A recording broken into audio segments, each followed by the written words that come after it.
नमस्कार दोस्तों, आप सभी का स्टडी फॉर यूपीएससी पीसी से में स्वागत है। आज तारीख है 31 जनवरी 2025 ईस्वी और आज का न्यूज़पेपर आर्टिकल डिस्कशन का ये वीडियो होगा। डेली वीडियो देखा कीजिए ताकि आपका करंट अफेयर अच्छे से तैयार हो।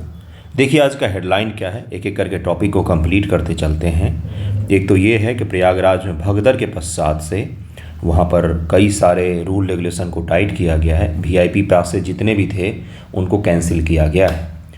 मैं आपको बताता हूँ, अगर आप किसी बड़े मंदिर पर गए होंगे, जैसे अगर महाकाल गए होंगे या प्रयागराज जाएंगे या कोई भी बड़े तीर्थ स्थल पर जाएंगे ना, तो वहाँ पर एक अलग कल्चर शुरू कर दिया गया है, वीआईपी कल्चर।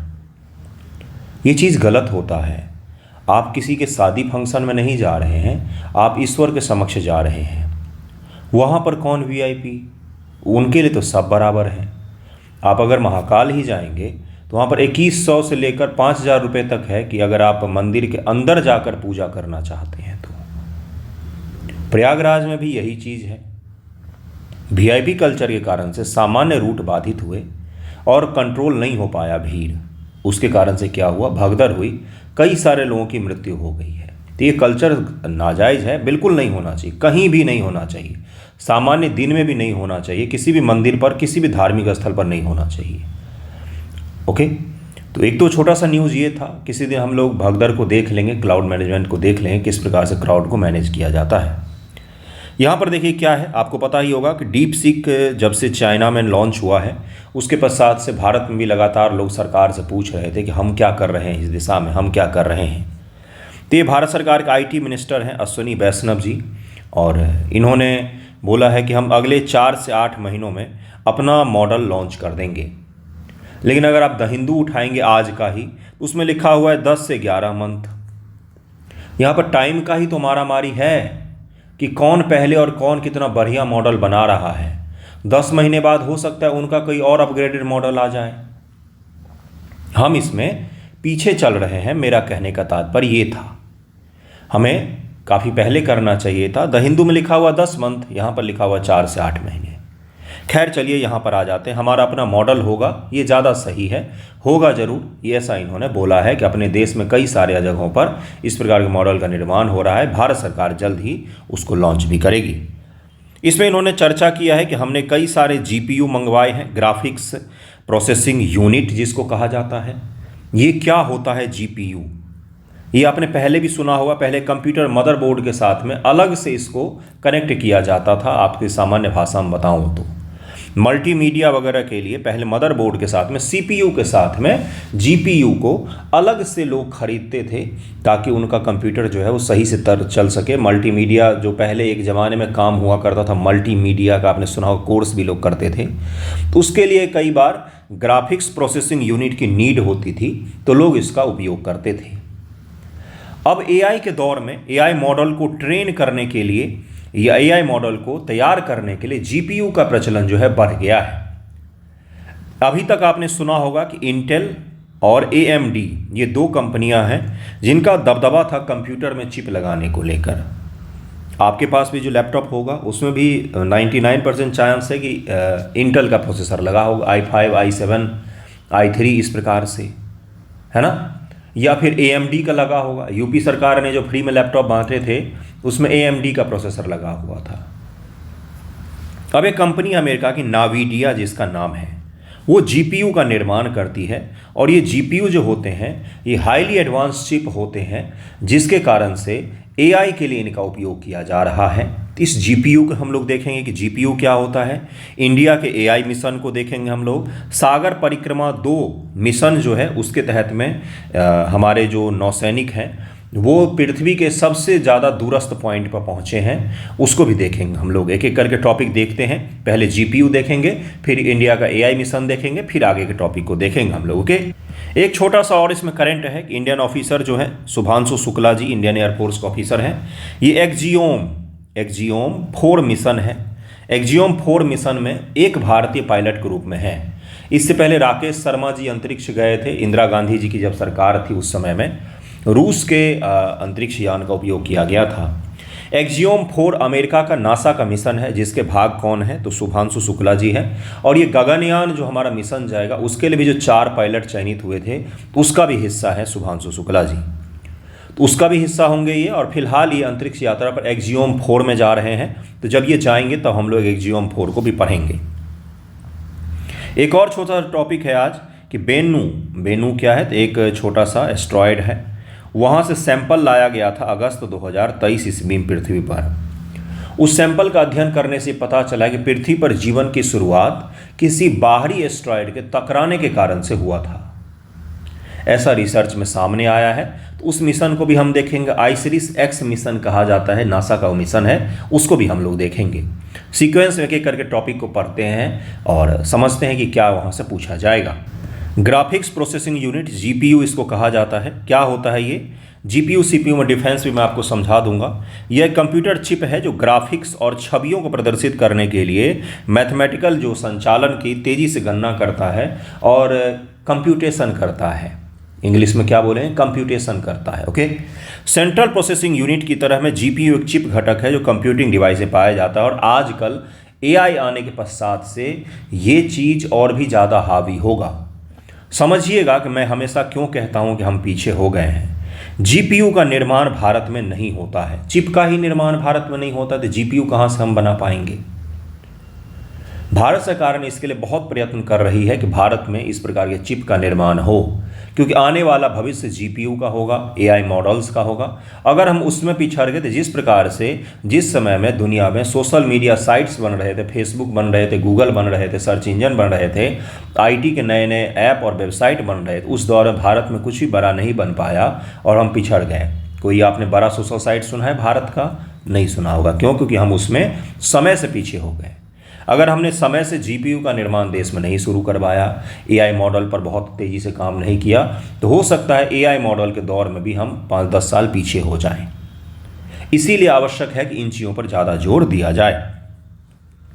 जीपीयू पेशेवर और व्यक्तिगत कंप्यूटिंग दोनों के उद्देश्यों की पूर्ति करते हैं। प्रारंभ में उन्हें 2D और 3D एनिमेशन वीडियो रेंडर करने के लिए डिजाइन किया गया था, लेकिन अब इनका व्यापक उपयोग हो गया। प्रारंभ में मैंने आपको बोला ना कि मल्टीमीडिया, अगर आपने कहीं पर कोई कोर्स किया होगा तो वहाँ पर देखा होगा एक्स्ट्रा प्रोसेसर के साथ में, मतलब कि सीपीयू के साथ में जीपीयू को ऐड ऑन किया जाता था। लेकिन अब ये क्या हो गया है, अब ये पूरा सिस्टम का भाग ही हो गया है। ये पहले ये बाहर से लगाया जाता था, अलग से इसका उपयोग किया जाता था। अब ये क्या हो गया है, अब सिस्टम का भाग बन के ही आता है, क्योंकि एआई के दौर में बिना इसके काम नहीं चल पाएगा।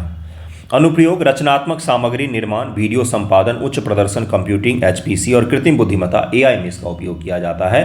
हाई परफॉर्मेंस वाले कंप्यूटिंग अगर हमें क्षमता चाहिए तो वहाँ पर इसका उपयोग होता है, एआई में इसका उपयोग होता है। सीपीयू और जीपीयू के बीच मुख्य अंतर क्या है? यह मुख्य अंतर यह है कि जीपीयू को ग्राफिक्स कार्यों को गति देने और प्रबंधित करने के लिए डिजाइन किया गया है, जो पीसी या स्मार्टफोन जैसे उपकरणों पर ग्राफिक सामग्री प्रदर्शित करता है। और इसके अलावा नियमित आधुनिक सीपीयू में लगभग 8 से 16 कोर होते हैं, जिनमें प्रत्येक से एक एक करके कार्य संभालता है। इसके विपरीत जीपीयू में हजारों छोटे छोटे कोर होते हैं जो तेजी के साथ प्रोसेसिंग करता है और पैरेलल प्रोसेसिंग करता है। पैरेलल प्रोसेसिंग का क्या तात्पर्य होता है बंधुओं? जैसे ये प्रोसेसिंग यूनिट है, इसमें हमने क्या किया, एक एक करके इंस्ट्रक्शन देना शुरू कर दिया था। पहला ये प्रोसेस होगा, फिर ये होगा, फिर ये होगा, फिर ये होगा, फिर ये होगा। इसको क्या बोलते हैं? सीक्वेंस प्रोसेसिंग हो रहा है। पैरेलल में क्या होगा, इस प्रकार से होता है, अलग अलग सभी एक साथ, ये भी सारे प्रोसेस हो सकते हैं। इसको कहा जाता है parallel processing system. Sequence processing system में क्या होता है ना, अगर आपने ओएस पढ़ा होगा, ऑपरेटिंग सिस्टम पढ़ा होगा, अगर इंजीनियरिंग बैकग्राउंड से होंगे तो वहाँ पर ये चीज़ें पढ़ाई जाती है। सीक्वेंस में क्या होता है, तुलनात्मक रूप से प्रोसेसर स्लो काम करता है, क्योंकि उसमें एक सीक्वेंस में काम होगा। पहला टास्क कंप्लीट होगा, दूसरा टास्क फिर परफॉर्म होगा, फिर तीसरा होगा, फिर चौथा होगा। पैरेलल प्रोसेसिंग में क्या होता है, एक साथ मल्टीटास्किंग की प्रक्रिया उसमें संभव होती है, एक साथ अधिक टास्क परफॉर्म किए जा सकते हैं। तो पैरेलल प्रोसेसिंग इसमें संभव होता है, इसीलिए अधिक तेजी से काम करता है। हालांकि जो सीपीयू में भी एडवांस चिप लगते हैं आजकल के समय में, वो भी पैरेलल प्रोसेसिंग पर ही बेस्ड होते हैं। ठीक है। जीपीयू कैसे काम करता है? जीपीयू पैरेलल प्रोसेसिंग के माध्यम से काम करता है। ऐसा एक ही कार्य के विभिन्न खंडों को प्रबंधित करने के लिए कई प्रोसेसरों को नियोजित कर सकता है। एक ही काम है, मान लीजिए आपने उसको बोला कि आप 1 से लेकर के 100 तक का एडिशन करो, जितने भी नंबर हैं इन सभी को ऐड करो। तो उसके पास मान लीजिए एक प्रोसेसर है, तो अभी सीपीयू क्या करता है, एक प्रोसेसर में ही इस पूरे टास्क को परफॉर्म करेगा। लेकिन जीपीयू में क्या होता है, मल्टी प्रोसेसर सिस्टम होता है। इसमें एक से अधिक प्रोसेसर लगे होते हैं, एक से अधिक प्रोसेसर लगे होते हैं, और ये क्या करेगा, 1 से लेकर 100 तक के अंकों को ऐड करने के जो कार्य है, टास्क है, उसको चारों प्रोसेसर में बांट देगा, फिर सबको एक जगह कंपाइल करके आपको रिजल्ट दे देगा। तो जब किसी कार्य को एक ही प्रोसेसर कर रहा है तो उसमें अधिक समय लगेगा, वहीं उसी कार्य को अगर 4 प्रोसेसर मिलकर कर रहे हैं सेम टाइम पर, तो उसमें कम समय लगेगा। आई होप आपको समझ में आ रहा होगा। सामान्य भाषा में समझा रहा हूँ, अब इससे आसान तो मेरे हिसाब से अब टर्मिनोलॉजी तो नहीं हो सकता है। जीपीयू में प्रोसेस किए गए डेटा को स्टोर करने के लिए अपनी खुद की रैम भी शामिल होती है। यह रैम गहन ग्राफिक्स कार्यों के लिए आवश्यक बड़ी मात्रा में जानकारी को संभालने के लिए तैयार की गई है। ग्राफिक्स अनुप्रयोग में सीपीयू जीपीयू को स्क्रीन पर प्रदर्शित ग्राफिक्स सामग्री को रेंडर करने का निर्देश देता है। मतलब कि ये कहने का है, जीपीयू सीपीयू की तुलना में हाई एडवांस होता है, तेज होता है, मल्टीटास्किंग होता है, मल्टी प्रोसेसर सिस्टम होता है, जो सारे प्रोसेसर का एक समय पर पैरेलल रूप से उपयोग करके रिजल्ट हमें दे देता है। ओके, परंपरागत रूप से सीपीयू कंप्यूटर या सर्वर में सबसे महत्वपूर्ण घटक रहा है और इंटेल या एएमडी बाजार पर हावी रहे हैं। लेकिन अब नावीडिया हावी होने जा रही थी शब्द मैंने क्यों बोला, क्योंकि डीप सीक जब लॉन्च हुआ है, कॉन्सेप्ट बिल्डअप कीजिएगा, डीप सीक जब लॉन्च हुआ है तो उससे पहले ये था कि नावीडिया का चिप हमें चाहिए एआई मॉडल को उपयोग करने के लिए। ध्यान से सुनिएगा, एआई मॉडल का उपयोग करने के लिए हमें नावीडिया का चिप चाहिए। इसलिए नावीडिया कंपनी दुनिया की सबसे बड़ी कंपनी बनने जा रही थी, बन गई थी। कई सारे कंपनियों को, एप्पल तक को इसने पीछे छोड़ दिया था पिछले कुछ वर्षों में। लेकिन डीप सीक जब लॉन्च हुआ तो उसने ये दिखाया कि जो हमारा सिस्टम है वो विदाउट नावीडिया के जीपीयू के भी सामान्य प्रोसेसर पर भी काम कर सकता है। या नावीडिया के हाईली जीपीयू प्रोसेसर जो होते हैं, हाईली परफॉर्मेंस वाले जीपीयू प्रोसेसर, वो हमें नहीं चाहिए। नावीडिया के एक दिन में $600 बिलियन डूबे हैं, लगभग में पाकिस्तान की इकोनॉमी का 80%। आज तक अमेरिका के इतिहास में इतना पैसा किसी एक कंपनी का एक दिन में नहीं डूबा था। नावीडिया के शेयर धराम हो गए, गिर गए, जिसके शेयर की इतनी बोली लग रही थी, सब लोग नावीडिया के शेयर खरीद रहे थे, इतने महंगे हो गए थे। क्यों गिर गए? क्योंकि एक तकनीक आई, उसने बोला कि हमें इसकी आवश्यकता ही नहीं है, फिर भी हम एआई मॉडल बना सकते हैं। तो फिर क्या हुआ, नावीडिया के शेयर गिर गए, क्योंकि ये जीपीयू का निर्माण करती थी। अब आपको पूरी कहानी समझ में आया कि क्या हुआ था परसों जब अमेरिका के बाज़ार में नावीडिया के शेयर इतने ज़्यादा गिर गए थे। यही कारण था। एक तकनीक आती है और वो गेम चेंजर साबित हो जाती है। तकनीक अगर हम नहीं बना पाएंगे तो हमारा इकोनॉमी जो है वो आत्मनिर्भर नहीं बन पाएगा। ठीक है, बाकी मैंने आपको जीपीयू का समझा दिया है, ये रिपीट हो गए हैं पॉइंट, सेम ही पॉइंट है, बस रिपीट हुए हैं। ओके, नेक्स्ट टॉपिक पर चलते हैं। अगला देखिए, इंडिया का एआई मिशन क्या है। मंत्री महोदय ने बोला है ना कि अपने देश में भी, इंडियन एक्सप्रेस ने बोला है 4 से 6 महीने में, द हिंदू में बोला है 10 महीने में। अब जो भी सच्चाई हो आप समझ सकते हैं। ठीक है, हम मान के चलते 6 महीने में हमारे पास आ जाएगा। ठीक है भाई, उन्होंने बोला है कि एआई मिशन का तहत में हमने कई सारे जीपीयू मंगवाए हैं, हमें जीपीयू बाहर से इंपोर्ट करना पड़ रहा है। तो ये हमारी क्या हो गई कि हमारा एआई मॉडल जो होगा वो आत्मनिर्भर नहीं हो पाएगा, क्योंकि हमें जीपीयू बाहर से मंगाना पड़ रहा है। अगर जीपीयू का निर्माण भी भारत में होता, एआई मॉडल का निर्माण भी भारत में होता, तो संपूर्ण रूप से स्वदेशी हमारा पूरा सिस्टम ही हो जाता। ठीक है, हालांकि भारत सरकार बहुत प्रयत्न कर रही है कि ये चिप वगैरह भारत में बने। मिशन का उद्देश्य एआई प्रणालियों का विकास, परीक्षण का समर्थन करने के लिए भारत मजबूत एआई कंप्यूटिंग बुनियादी ढांचे का विकास करना है। मिशन का उद्देश्य डेटा की गुणवत्ता को बढ़ाना, साथ ही स्वदेशी एआई तकनीक विकसित करना है। यह शीर्ष प्रतिभाओं को आकर्षित करने, ठीक है भाई, मतलब एआई को हमें प्रथाओं को बढ़ावा देना है। द हिंदू आज का पढ़िए, इंडियन एक्सप्रेस पढ़िए, बिजनेस लाइन पढ़िए, कुछ भी न्यूज़ उठा कर पढ़िए, हिंदुस्तान टाइम्स पढ़िए, सभी जगह पर आपको एक चीज़ कॉमन मिलेगा। क्या? कि भारत के पास टैलेंट है एआई में, हमारे पास वर्कफोर्स है एआई का, फिर भी हम क्यों नहीं बना पा रहे हैं कुछ इस तरह का। ये द हिंदू में आपको आर्टिकल दिखेगा आज का, और अगर आप दूसरे पेपर भी उठा कर देखेंगे तो इसी से मिलता जुलता आपको आर्टिकल दिखेगा। सभी न्यूज़पेपर में छाया हुआ है ये टॉपिक। वित्तीय सहायता, भारत सरकार ने 10,372 करोड़ रुपए के इंडिया एआई मिशन को मंजूरी दी। इसका उद्देश्य 10,000 से अधिक जीपीयू की कंप्यूटिंग क्षमता स्थापित करना, साथ ही स्वास्थ्य, कृषि और शासन जैसे प्राथमिकता वाले क्षेत्रों के लिए भारतीय भाषाओं को सम्मिलित करने वाले डेटा सेट पर प्रशिक्षित करना और लार्ज लैंग्वेज मॉडल को तैयार करना। 100 अरब से अधिक मानदंडों की क्षमता वाले आधारभूत मॉडल विकसित करना, ऐसे मॉडल जिनमें कम से कम 100 अरब से ज़्यादा क्या हो डेटा सेट के आधार पर उनको ट्रेनिंग दिया गया हो, वो भी भारतीयों के डेटा के आधार पर उनको ट्रेनिंग दिया गया हो।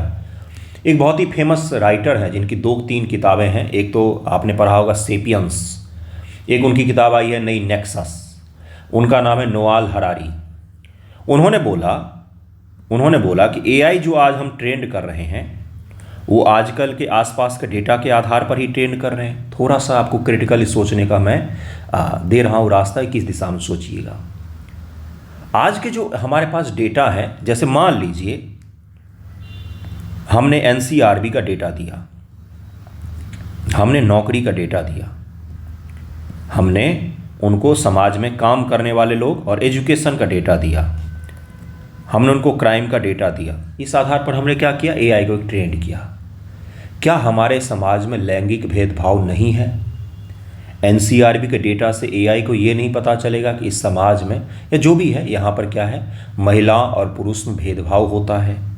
नौकरी में नहीं दिखेगा उनको कि पुरुष अधिक नौकरी करते हैं, महिलाएं कम करती हैं। समाज का अगर कोई डेटा दे रहे हैं, मेडिकल का कोई डेटा दे रहे हैं, एजुकेशन का कोई डेटा दे रहे हैं, तो उसमें नहीं दिखेगा कि महिलाएं पीछे हैं पुरुषों की तुलना में। तो जो हमारा समाज है जिसमें आज भी भेदभाव है, वही ये भेदभाव तो हो सकता है एआई भी सीखे, ये मेरा नहीं है पॉइंट, ये उन लेखक महोदय का है जिनका किताब पूरी दुनिया में पढ़ा जाता है। यानी कि हम मनुष्य जो एआई को ट्रेंड कर रहे हैं तो हम अपने जैसा ही तो एआई बनाएंगे। हम उसको आज के डेटा का आधार पर ट्रेंड करेंगे तो हमारा डेटा ही तो बाइस्ड है, सब जगह तो दिखता ही है कि महिला पुरुष समान नहीं है। तो क्या ये हो सकता है कि लैंगिक भेदभाव एआई भी स्वीकार कर ले? क्या आप इस दिशा में सोच पा रहे हैं? मैं जो आपको सोचने के लिए कह रहा हूँ, मैं इस चीज़ की बात कर रहा था। तो ये क्या हो सकता है कि हम जिस मॉडल को ट्रेंड कर रहे हैं आज के डेटा सेट के आधार पर, वो डेटा सेट में भी खामियां हो, उसको ट्रेनिंग ही गलत मिल जाए। ठीक है, चलिए आगे बढ़ते हैं। मैं थोड़ा सा इधर चला गया था। वर्तमान संकेंद्रण प्रारंभिक प्रयासों परियोजना को आरंभ करने के लिए 300 से 500 जीपीयू की खरीद शामिल और खरीदा गया है। जीपीयू खरीद का महत्व, जीपीयू बड़े पैमाने पर एआई मॉडल को प्रशिक्षण निर्माण के लिए आवश्यक होते हैं। अभी मैंने समझाया आपको, डेटा सेट और हर चीज़ में जीपीयू का काम होता है और इसी के लिए हमने बड़े स्तर पर इसकी खरीदारी की है। प्रमुख घटक क्या हैं इसमें, एआई मिशन में क्या क्या शामिल है? इंडिया एआई कंप्यूटिंग क्षमता को हासिल करना, इंडिया एआई नवाचार केंद्र बनाना भारत में, डेटा सेट का मंच बनाना, India AI application development initiative लेना कि एआई आधारित ढेर सारे ऐप बनाए जाएं भारत में, इंडिया एआई फ्यूचर स्किल्स को तैयार करना भारत में, इंडिया एआई स्टार्टअप फाइनेंसिंग होना, जो एआई पर आधारित कोई स्टार्टअप खुल रहा है तो उसको पैसा दें हम ताकि वो काम करे, कुछ अच्छा बना करके दे, सुरक्षित और भरोसेमंद एआई का निर्माण करना। आपसे अगर पूछा जाएगा कि इंडिया एआई मिशन का क्या है तो आप उसमें लिखेंगे कि ये सारे लक्ष्य हमें हासिल करने हैं इंडिया एआई मिशन के द्वारा, हमें ये सारे लक्ष्य हासिल करने हैं। ओके, ध्यान रहेगा ये टॉपिक पूरा। एआई मिशन चर्चा में था क्योंकि भारत सरकार से लोग सवाल पूछ रहे थे कि आप क्या कर रहे हैं, तो उन्होंने जवाब दिया है कि एआई मिशन के तहत में अगले कुछ महीनों में हम अपना मॉडल तैयार करके सामने ले आएंगे। ठीक है, नेक्स्ट टॉपिक पर चलते हैं जिसका नाम क्या है, पृथ्वी पर पहुंचा एस्टेरॉयड का पहला नमूना। ये 2023 में ही आया था ये नमूना बंधुओं, लेकिन अब इसका रिसर्च हुआ है तो उसमें सामने आया है, बहुत ही स्ट्रॉन्ग एविडेंस हमें मिला है कि पृथ्वी पर जीवन की शुरुआत बाहरी तत्वों के कारण से हुआ। बाहर से कुछ एस्टेरॉयड आए जिनके टकराने या जिनके फलस्वरूप पृथ्वी पर जीवन की शुरुआत हुई है। नासा का ओसिरिस रेक्स मिशन अंतरिक्ष यान क्षुद्रग्रह कौन सा, बेनू से सैंपल लेकर पृथ्वी पर 24 सितंबर 2023 को अमेरिका के यूटा रेगिस्तान में उतरा था। कहाँ पर? अमेरिका के यूटा रेगिस्तान में ये 24 सितंबर 2023 को लैंड हुआ था। और ये जो उपग्रह का सैंपल का हमने अध्ययन किया तो हमें ये पता चला कि पृथ्वी पर स्ट्रॉन्ग एविडेंस मिल रहे हैं। अब इसका कन्फर्मेशन भी हो जाएगा, पृथ्वी पर जीवन की शुरुआत बाहरी कारणों से हुआ है, ऐसा यहाँ पर ये कहा गया है।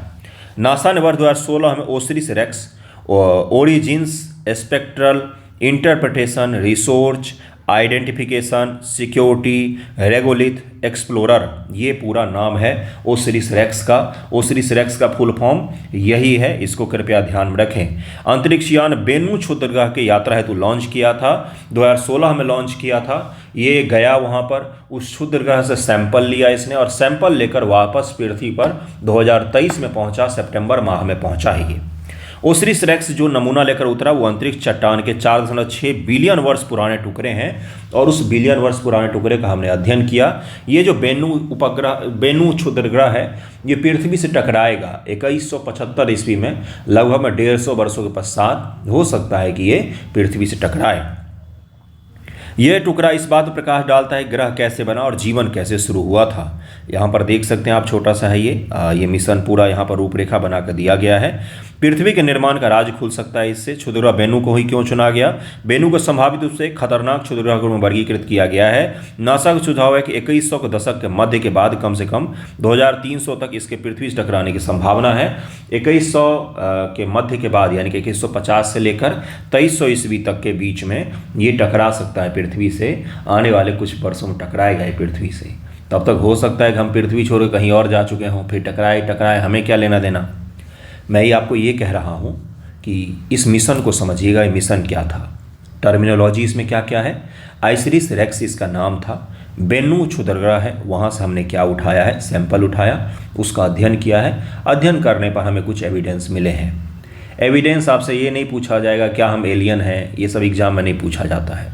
पीटी में आपसे टर्मिनोलॉजी पूछा जा सकता है कि ये मिशन किसका है, किस उद्देश्य के लिए लाया गया था, कब लॉन्च हुआ था, कब ये पृथ्वी पर पहुंचा, ये आपसे पूछा जाएगा। ओके, क्षुद्रग्रह बेनू के बारे में जरा देखिए। बेनू एक प्राचीन क्षुद्रग्रह है जो वर्तमान में पृथ्वी से लगभग 200 मिलियन मील अधिक दूरी पर है। यह अमेरिका के एम्पायर स्टेट बिल्डिंग जितना लंबा है, जिसका नाम मिस्र के एक देवता के नाम पर बेनू रखा गया है। इस क्षुद्रग्रह की खोज Lincoln near earth asteroid research team के द्वारा 1999 में की गई थी। इसमें कार्बन और अन्य खनिज शामिल हैं। इसमें उपस्थित कार्बन की उच्च मात्रा के कारण यह केवल 4% प्रकाश को परावर्तित करता है।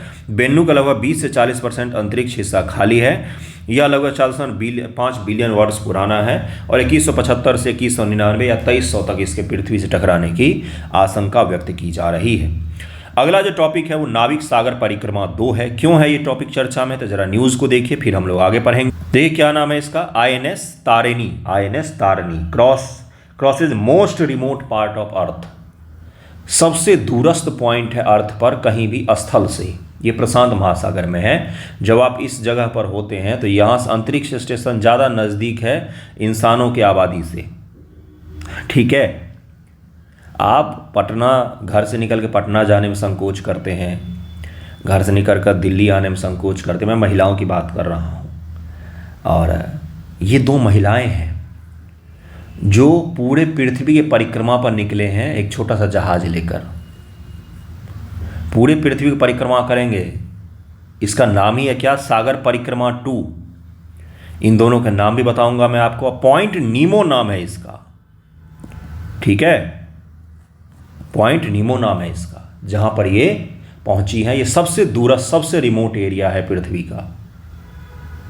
तो जरा देखते हैं कि INS तारिणी, और ये भारत सरकार का नाविक सागर परिक्रमा 2 इंडियन नेवी का ये ऑपरेशन है, जिसके तहत पूरे ग्लोब का हमें परिक्रमा करना होता है। ये 2 महिला ऑफिसर्स हैं, ये दोनों गई हैं, है ना। चलिए देखिए क्या है। जब इसको लॉन्च किया गया था तब का ये न्यूज़ है। भारतीय नौसेना की 2 महिला अधिकारी लेफ्टिनेंट कमांडर रूपा ए और लेफ्टिनेंट कमांडर दिलना के INS तारिणी पर सवार होकर नाविक सागर परिक्रमा 2 नामक विश्व परिक्रमा अभियान पर निकल चुकी हैं और अभी तो दूरस्थ पॉइंट पर पहुंच चुकी हैं। 2024 के सितंबर में निकली थी ये। 2024 के सितंबर में निकली थी ये। महिला नौसेना अधिकारी का मार्गदर्शन कमांडर अभिलाषा टॉमी सेवानिवृत्त द्वारा किया जा रहा है, जो एक प्रसिद्ध जल यात्री और गोल्डन ग्लोब रेस के नायक रहे हैं। उन्हीं के द्वारा ये किया जा रहा है। गोल्डन ग्लोब रेस एक प्रतिष्ठित नौकायन प्रतियोगिता है जिसमें बिना रुके केवल पारंपरिक नेविगेशन विधियों का उपयोग करके विश्व का भ्रमण किया था। पारंपरिक तरीके से, आप मॉडर्न GPS वगैरह का उपयोग नहीं करना है आपको। पारंपरिक जो तकनीक हमारे पास में था, कंपास वगैरह, उसी को उपयोग करके आपको दुनिया के रेस लगानी होती बिना रुके हुए। नाविक सागर परिक्रमा के लोगों में मध्य का अष्टकोणीय आकार भारतीय नौसेना को दर्शाता है, जबकि सूर्य खगोलीय पिंड का प्रतीक है तथा कंपास चुनौतीपूर्ण समुद्री मार्ग नाविकों के प्रदर्शन का प्रतीक है। पॉइंट नीमो क्या है जहां पर ये पहुंचे हैं, तो देखिए ये क्या है। ये है ऑस्ट्रेलिया, ये न्यूजीलैंड है, ये आपका नीचे का अंटार्कटिका का रीजन है। यहाँ है पॉइंट नीमो, ये है दक्षिण अमेरिका। ये सबसे दूरस्थ पॉइंट माना जाता है इसको, पृथ्वी पर किसी भी मानव के आवास से सबसे दूरस्थ पॉइंट माना जाता है इसको, पॉइंट नीमो माना जाता है, पॉइंट नीमो माना जाता है। ओके, यहाँ से अंतरिक्ष स्टेशन ज़्यादा नज़दीक है, यहाँ से अंतरिक्ष स्टेशन बहुत नज़दीक होता है, तुलनात्मक रूप से 400 किलोमीटर ही है। इंटरनेशनल स्पेस स्टेशन यहाँ से 400 किलोमीटर है, और इंसानी आबादी जो सबसे नज़दीक है वो भी आपका 3,978 किलोमीटर की दूरी पर है। प्रशांत महासागर देखिए क्या है, ये सबसे अलग थलग है, यह न्यूजीलैंड और अंटार्कटिका के बीच है। इसे दुर्गमता का महासागरीय ध्रुव भी कहा जाता है। पॉइंट नीमो अंतरिक्ष यान को नियंत्रित तरीके से नष्ट करने के लिए सबसे उपयुक्त जगह माना जाता है। यहाँ पर कई सारे अंतरिक्ष यान को जब उनको गिराना होता है ना पृथ्वी पर, तो यहीं पर गिराते ताकि किसी इंसान को दूर दूर तक कोई नुकसान ना पहुँचे। पॉइंट नीमो की खोज 1992 में कनाडाई रूसी इंजीनियर हार्बोज लूका टेला ने की थी। यह जगह दक्षिण अमेरिका, ऑस्ट्रेलिया, न्यूजीलैंड के बीच स्थित है। यहाँ किसी भी देश का अधिकार नहीं है और ये सबसे दूरस्थ का पॉइंट है। ओके, तो आज का वीडियो यहीं पर एंड करते हैं। आई होप आपने कुछ सीखा होगा। डेली अगर 2-2 टॉपिक भी सीखेंगे तो साल में इतने टॉपिक हो जाएंगे कि आपका कोई भी एग्ज़ाम आसानी से निकल सकता है। सबसे ज़्यादा ज़रूरी होता है निरंतरता। अगर आप उसको मेंटेन कर रहे हैं, हो सकता है आपका 69 में नहीं हुआ हो, 70 में नहीं हुआ हो, 71 में भी ना हो, उसके बाद होगा। अगर आप रेगुलर और ईमानदारी पूर्वक, मुझे पता है बीच में कोई भी ऐसा सप्ताह किसी का भी नहीं गुजरता है ना जो टॉप भी करते हैं कि सातों के सातों दिन समान रूप से पढ़ें। आप 3 दिन पढ़ेंगे, 4 दिन पढ़ेंगे, 2 दिन खराब जाएगा आपका, 2 दिन नहीं पढ़ेंगे, 2 दिन कहीं घूमना फिरना, सब कुछ होता है, नॉर्मल है ये सब कुछ। लेकिन निरंतरता चाहिए होता है, एक डेडिकेशन चाहिए होता है कि पर डे अगर 5 घंटा पढ़ रहे हैं तो सप्ताह में कम से कम 5 दिन 5 घंटा जरूर पढ़ूंगा मैं। 5 घंटा बहुत कम बताया मैंने आपको, 8 घंटा पढ़ रहे हैं तो बहुत ज़्यादा है ये। निरंतर अगर आप हैं, ईमानदारी से पढ़ भी रहे हैं, इम्प्रूव कर रहे हैं, सही स्ट्रैटेजी है, तो फिर सिलेक्शन आपका ज़रूर होगा। आज हो, कल हो, परसों हो, उसके अगले दिन हो, होगा ज़रूर। ये मैंने अपनी आंखों के सामने देखा है बच्चों को। ओके, पढ़िएगा अच्छे से। धन्यवाद आप सभी का वीडियो देखने के लिए।